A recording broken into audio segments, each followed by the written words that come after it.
Pada zaman dahulu di sebuah desa di daerah Jawa Tengah, hidup seorang pemuda bernama Joko Tarub. Ia tinggal bersama ibunya yang biasa dipanggil Mbok Rondo. Ayahnya sudah lama meninggal. Sehari-hari Joko Tarub dan Mbok Rondo bertani padi di sawah.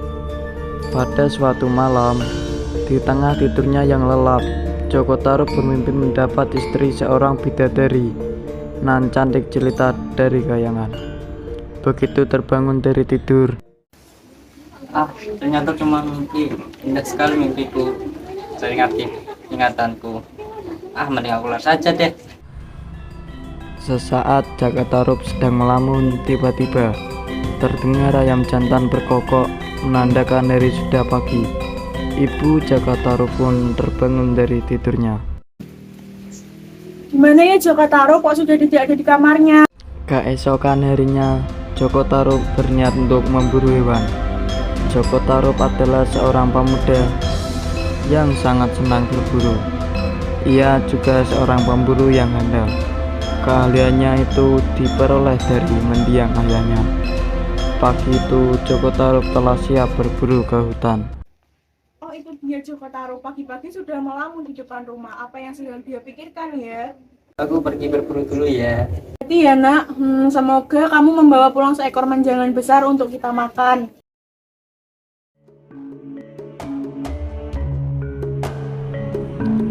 Tak lama kemudian di tengah hutan, Joko Tarub berhasil memanah seekor menjangan. Hatinya senang, namun sayang, begitu Joko Tarub sedang berjalan pulang membawa hasil buruannya, tiba-tiba datang seekor harimau menyerangnya dan membawa menjangan itu pergi. Joko Tarub terduduk lemas. Sial. Baru kali ini aku mengalami nasib sosial ini. Pertanda apa ini? Aku tidak boleh berpikiran aneh-aneh. Sebaiknya aku lanjutkan saja perjalananku. Nasib sial belum mau meninggalkan Joko Tarub. Setelah berjalan dan menunggu beberapa kali, Ya Jok, kamu yang sabar ya, ibumu telah meninggal dunia kemarin. Bagaimana mungkin itu bisa terjadi? Iya, ibumu terkena serangan jantung. Lagi. Ibumu berpesan, kamu harus segera mencari pendamping hidup.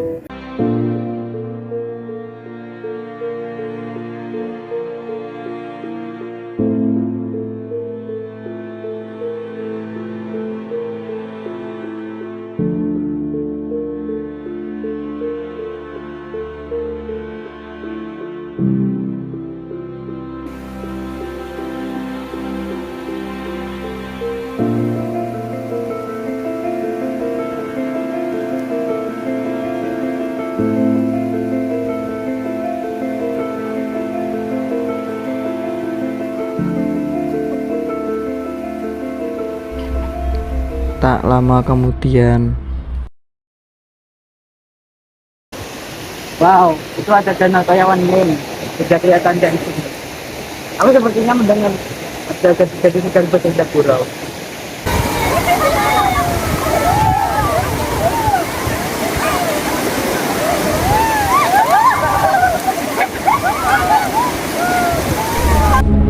dengan mengendap-endap Joko Tarub melangkahkan kakinya lagi menuju danau Toyawening. Suara tawa gadis-gadis itu makin jelas terdengar. Joko Tarub mengintip dari balik pohon besar ke arah danau. Itu ada situasi ya.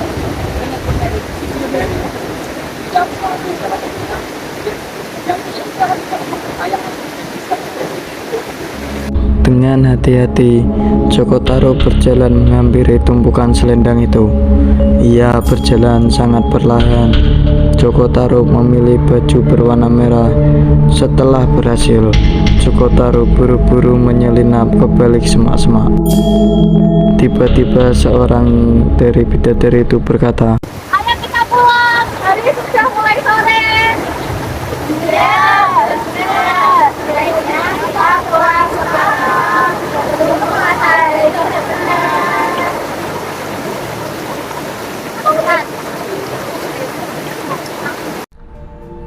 Para bidadari itu keluar dari danau. dan mengenakan selendang mereka masing-masing. Tak lama kemudian, Di mana selendangku? Bagaimana ini? Bajuku tidak ada. Oh, tidak ada. Di mana selendangmu, Nawangwulan? Tadi aku menaruh selendangku di sini, di dekat kalian semua. Tapi tidak ada. Bagaimana ini? Bagaimana aku bisa terbang kalau tidak ada selendangku? Ayo kita bantu Nawangwulan untuk memberi selendangnya. Ayo. karena Nawangwulan tidak menemukan bajunya, ia segera masuk kembali ke Danau Toyawening. Teman-temannya yang lain membantu mencari baju Nawangwulan.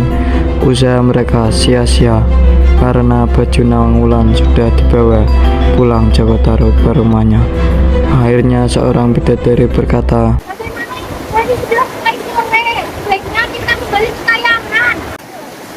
Maafkan kami, Nawangwulan. Kami segera kembali ke kayangan sebelum pintu kayangan ditutup.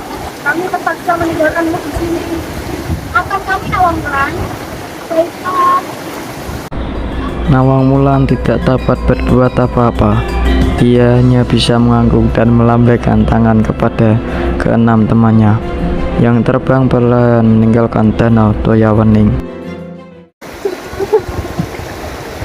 Mungkin ini memang nasibku untuk menjadi penghuni bumi.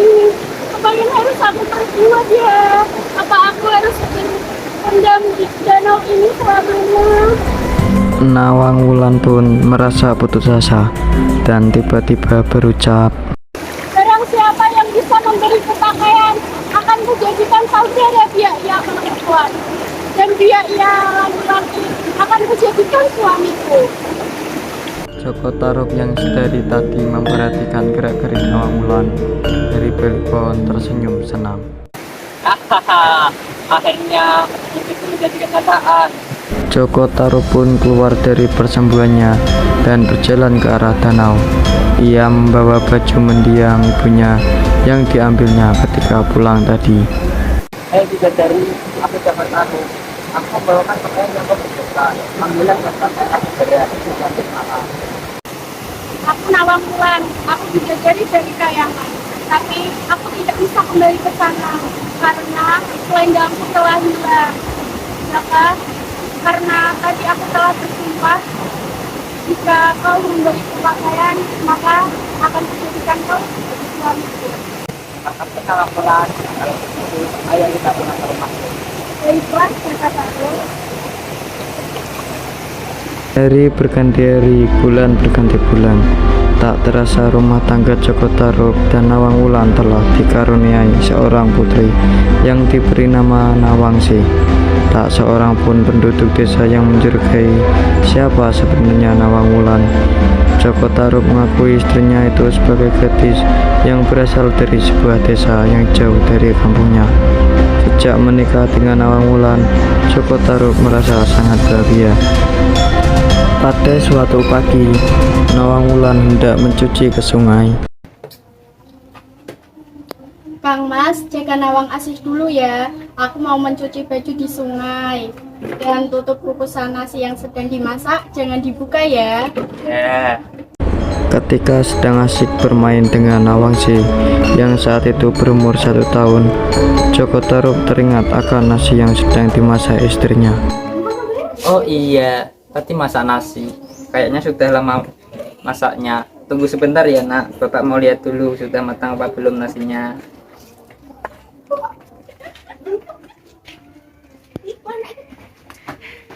Tanpa sadar, Joko Tarub membuka kukusan nasi itu. Ia lupa akan pesan Nawangwulan. Hah? Di dalam kukusan ini hanya ada setangkai padi. Nawangwulan hanya memasak setangkai padi. Apa maksudnya ya? Aku tidak mengerti. Sesaat Joko Tarub masih dalam kebingungan, tiba-tiba Nawangwulan telah sampai di rumah, menatap marah kepada suaminya di pintu dapur. Kang Mas, kenapa kau melanggar pesanku? Hilanglah sudah kesaktianku untuk merubah setangkai padi menjadi sebakul nasi. Aduh, mulai sekarang aku harus menumbuk padi untuk kita masak. Kalau begitu kamu harus menyediakan lesung. Karena aku Nawang Wulan, aku menyesal tidak menghiraukan apa yang kamu katakan. Apa mau dikata, semua sudah terlambat. Aku harus menumbuk padi untuk kita masak setiap hari. Sejak kejadian itu, mulailah terlihat persediaan padi mereka semakin lama semakin menipis. Bahkan sekarang padi itu sudah tinggal tersisa di dasar lumbung. Seperti biasa, pagi itu Nawang Wulan ke lumbung yang terletak di halaman belakang untuk mengambil padi. Ketika sedang menarik batang-batang padi yang tersisa sedikit itu, Nawang Wulan merasa tangannya memegang sesuatu yang lembut. Karena penasaran, Nawang Wulan terus menarik benda itu. Hah? Ini kan selendangku yang berwarna merah. Kenapa bisa ada di sini? Wah, ini pasti perbuatan Joko Tarub. Jadi, yang mengambil selendangku selama ini adalah Joko Tarub. Joko Tarub menipuku. Sama sekali aku tidak menyangka. Ternyata dia yang tega mencuri bajuku. Aku ingin segera kembali ke Kayangan. Aku rindu saudara-saudaraku di sana. Aku ingin kembali ke asalku. Sore hari ketika Joko Tarub kembali ke rumahnya, ia tidak mendapati Nawang Wulan dan anaknya Nawangsi.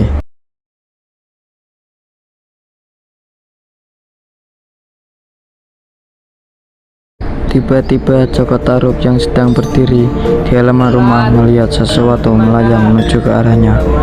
Dia mengamatinya sesaat. Joko Tarub terpana.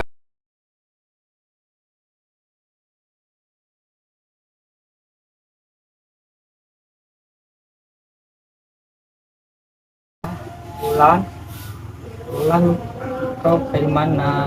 Aku mencari kau kemana-mana. Wulan, kau memakai baju bidadari.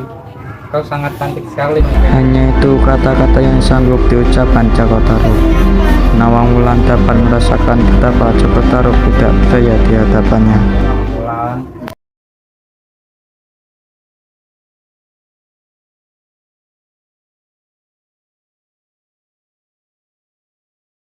Joko Tarub tidak menjawab. Harus menanggung. Ia pasrahkan keputusan Nawang Wulan. Aku adalah seorang bidadari dan tempatku bukan di sini.